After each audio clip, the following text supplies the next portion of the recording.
Magandang araw mga kaibigan. Bago natin talakayin ang topic sa araw nito, gusto ko lang ipaalam sa mga interesado na magkaroon ng trabaho, either full-time or part-time, pwede sa inyong bahay. Ito po isang income opportunity na magkatrabaho kayo. Panoorin nyo ang short video na ito, mag-register kayo online sa QR code na may pakita.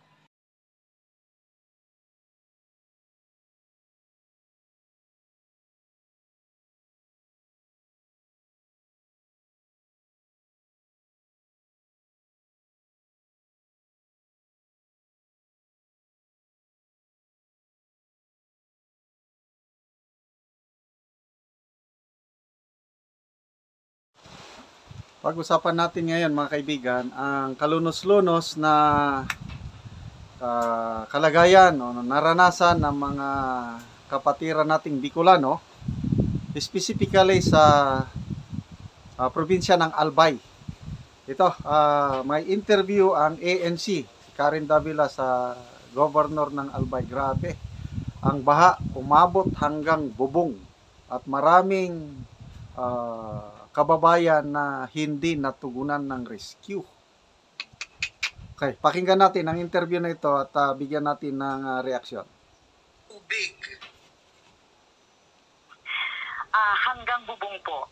Hanggang bubong. Governor yan ng Albay. Hindi na rescue. During the time ng typhoon, ang daming tumatawag po, Miss Karen, kaliwat kanan na rescue. Kasi hindi talaga nila expected. Dahil yung lugar naman nila ay hindi naman binabaha dati. Napakaaga po ng binigay namin na advisory for evacuation sa mga affected na mga lugar. Pero parang yung iba siguro since signal number 1 lang, kaya hindi siguro sila talaga nag-expect na ganun talaga magiging kalakas yung bagyo. Umabot po ng bubong hanggang bubong ang tubig, lieg, parang yung mga kailangan na talaga i-rescue, and not all of them ay natulungan nung time na yon. Umabot. Bigyan ko lang ng reaksyon yung hindi naman kalakasan yung bagyo. Signal number 1 nga lang dyan eh. Bakit? Grabing baha. That brings us to the issue of flood control projects. Kaya I don't know kung ano ang masasabi ngayon ng present administrasyon. Kailan ba yung SONA? July. July, August, September, October. 3 months. Sunod-sunod na mga bagyo ang nag-fact check sa flood control projects na ipinagmamalaki ng administrasyon.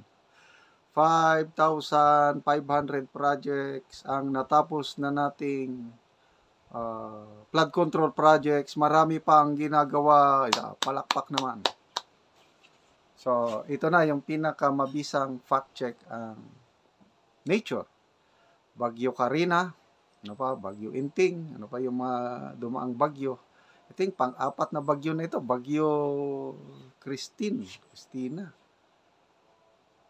Signal number 1 lang. Wala na. Ibig sabihin yung ating mga flood control projects, saan ba napupunta? Okay, so dagdagan natin ang comment. Ituloy natin yung interview dito sa acting governor ng Albay. Pa ng early morning para makalabas ulit yung mga rescuers natin. Oo. Okay. So, kung hanggang bubong ang inakyat ng tubig, ibig sabihin po, ang daming kabahayan, kagamitan, appliances, sira po yun lahat, ma'am. Kasi hindi po nila naiangat at nailabas. Tama ka dyan. But right now, regarding sa mga damages sa agriculture, sa infrastructure, wala pa po matinong data ngayon, Miss Karen. Sa ngayon kasi parang more on sa rescue and immediate response muna ang ating mga LGUs. Hello? Opo, go on. Okay. Okay, sorry, may mga tumatawag lang siguro. Sa ngayon, ito lang ang nakukuha lang talaga namin na tamang data ay yung sa mga numbers of evacuees. Pero yung mga damages ay hinihintay pa rin po namin sa ngayon. Okay, meron ba kayong bilang ng mga namatay na sawi sa Albay? Sa ngayon po, again, ang data po, wala pa po sa data namin. Pero kung pwedeng sabihin yung mga naririnig na natin at pinapaabot na sa atin, but kasi ang dapat daw, ang official is from APSIMO, na marami pang dadaanan para ma-declare talaga yung mga casualties. But meron na daw po na 2 because of landslide. And meron din pong nare-report na mga hindi related like heart attack during the typhoon, may snake bite nung kasagsagan din, at yung linamig po during nung typhoon din.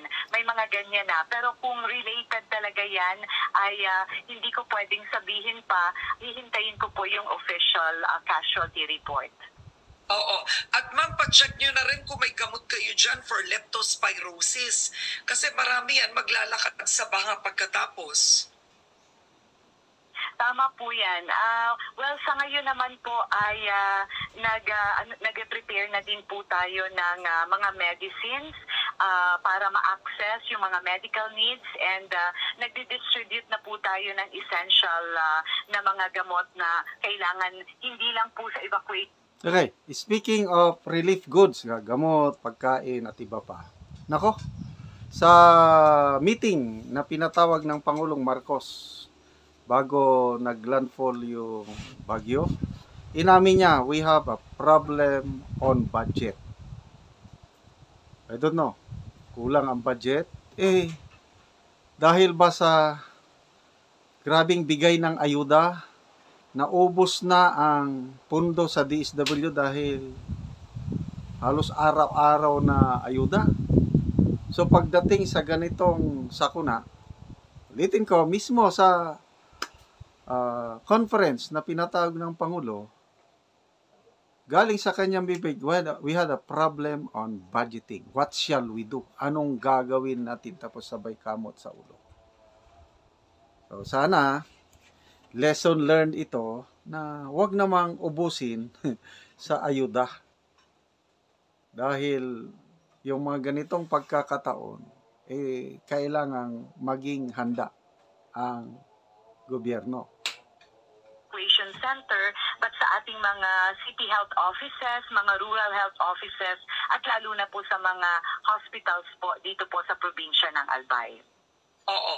Okay. Governor, what about ang airport, no? Ano ba, bukas po ba ang airport? Halimbawa, may tulong na nais iparating. Sa ngayon, wala. Pero definitely, siguro wala pa po talagang mga available flights ngayon dito. With the weather now, parang hindi ko pa po nabalitaan. And siguro hindi ko lang talaga na itanong pa kung meron ng mga pwedeng pumasok na mga flights dito po sa probinsya ng Albay. Aalamin po natin yan. Tama ka, baka naman pwedeng idaan yung mga itutulong dito po sa amin through itong mga flights na to. Oo. Siguro may... So, tama yun. Good question ni Karen Davila. Kailangan magtulungan na lang tayo dito. Kagaya ng nangyari sa Yolanda. Ang unang tumulong, kaya lugar ni Speaker Martin Romualdez, ang unang nakatulong, mga Dutertes. Ngayon, grabe ng paninira nila sa mga Duterte. Takbo nga naman ng buhay, ano? So, magtulungan po tayo. In times like this, papakita yung bayanihan spirit ng mga Pilipino. So, I'm sure, maraming tutulong dyan sa pamimigay ng relief goods dahil nga, ulitin ko, kulang na. May problema na ang national government sa budget pagdating sa mga sakunang ganito, disaster, dahil, I don't know, kung sa ayuda pa. may panawagan po ba kayo? Ang Senate President is from the Bicol region. Si Pangulong Marcos Jr. ay nag-press con kahapon. Ano ang kailangan po ninyo agad-agaran?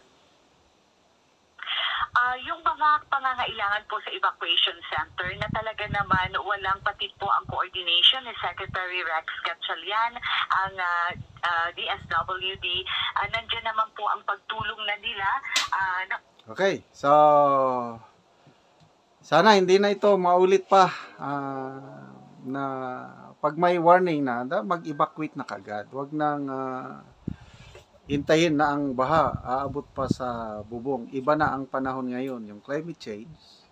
Kaya lang, hindi problema yung climate change. Basta sana yung pondo na nakalaan para sa flood control, billions of pesos, gamitin ng tama. Hindi yung pang-show na lang para palakpakan lang ng mga audience nila.